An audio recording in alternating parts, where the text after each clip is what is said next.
You know, I've been in this industry a long time.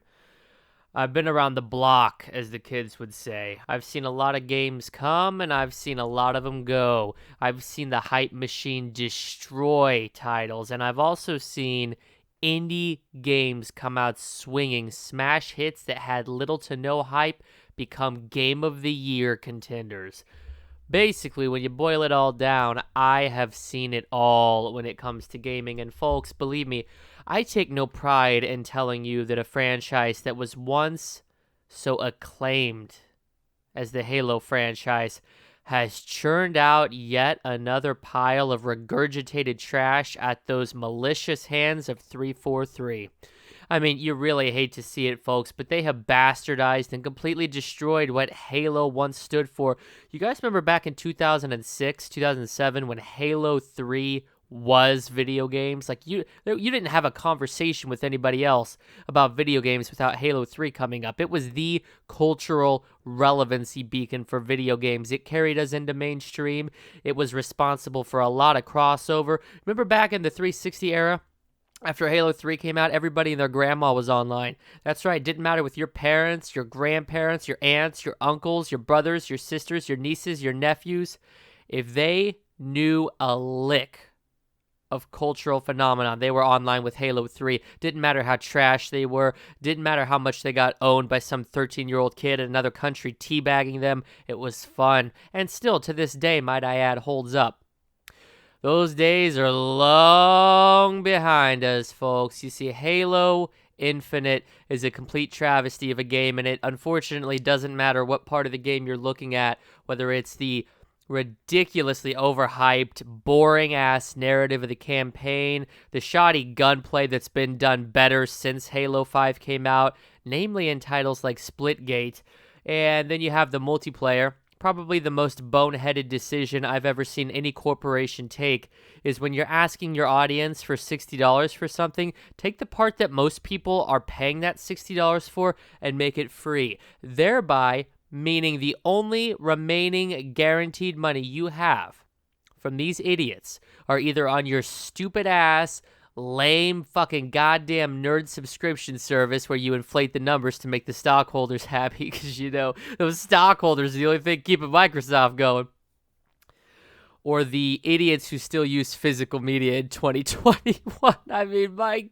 God, guys, those are not two groups of people that I would ever enter into a conversation with. I could not imagine talking to somebody who subscribes to Game Pass, because quite frankly, that means that when it comes to financial sense, you have 0 sense, if you know what I mean. You have 0 financial sense, and you don't have any sense in your fucking bank account because you subscribe to stupid-ass services like Game Pass. Oh, but the value, man, but the value's there. Look at all these games. Those are all trash games.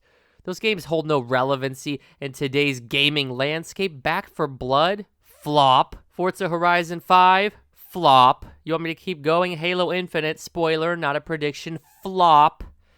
And all these brain-dead buffoons out here paying for that shit are too stupid to go into the app or on their Xbox and turn off auto-renew. They're not subscribed to that service because they think it's a good value. Nobody thinks Game Pass is a good value. It's a shitty service filled with shovelware. Period. You can't, that's an absolute objective fact, not a subjective opinion. And then there's the physical media collectors, the fucking boomers of the video game industry who refuse to acknowledge that their preferred way of playing games is dead. Nobody buys discs anymore. The fact that companies still go to all the effort to print them is to satisfy the smallest group, but they are also the vocal minority. Consider the physical media collectors the Karens of the industry. They'll scream, they'll stamp their feet, and they'll demand to speak to a manager just to get their way. And by the end of that whole exchange, the people in charge are just so pistol whipped with Stockholm Syndrome, and they just want to get the fuck out of there. They want their shift to be over so they can go get hammered drunk, that they're like, fuck it. Print 10 discs. Make the fucking video game boomers happy. Make the physical media collectors happy. But they pull a fast one on these dumb shits. You see all these idiots out here buying physical media. Oh, my preservation, man! These dumb shits don't realize that their games are rendered unplayable once those patches go offline. The disc is just a needless, unnecessary step when it comes to playing your video games. But these physical guys, they hoard these discs up thinking that once the apocalypse happens, they're going to have the best house on the block with electricity and video games and God damn it, it's sure gonna feel pretty fucking bad when you pop that disc in post-internet and the game can't even fucking run because the majority of the files were stored in an online server and you had to download them. Halo's dead and gone. Halo Infinite, I mean, honestly, they didn't even have the balls to make this a numbered entry in the series. This was supposed to be Halo 6. You think 343 had the balls to come out here and deliver what they were hyping as a knockout blow in Halo 6? No. They took the name off Halo Infinite. That's because when it bombs abysmally, they can come back and say, you know what? It's like ODST. It's a spinoff. It's not a real game. They can come back like Reach. Reach is where the downfall of the Halo series started. Yeah, don't at me, Bungie fanboys. They can't come out here and be like, oh, well, you know, this game here, it was Halo 6. It was a mainline entry. Therefore, it spells the fall of grace for the franchise. No, they're going to suck off Microsoft. They're going to stroke Phil Spencer's head, both of them, and they're going to say, look, Big Daddy Phil, look. It wasn't a mainline Halo game. Just let us try again, okay? We could do it right next time. And dumbass Phil Spencer is going to allow him to do it. Halo's been a dead franchise since Halo Reach.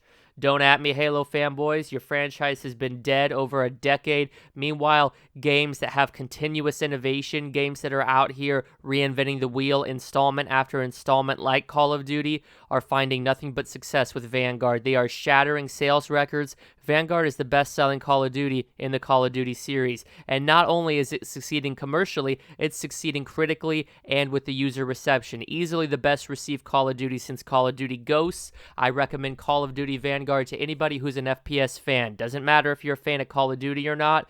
The weight of the realism, the striking narrative of the campaign, the addicting multiplayer, and the continuous challenge of the zombies mode means I find myself going back to Call of Duty over and over and over again. What's going to keep you coming back to Halo?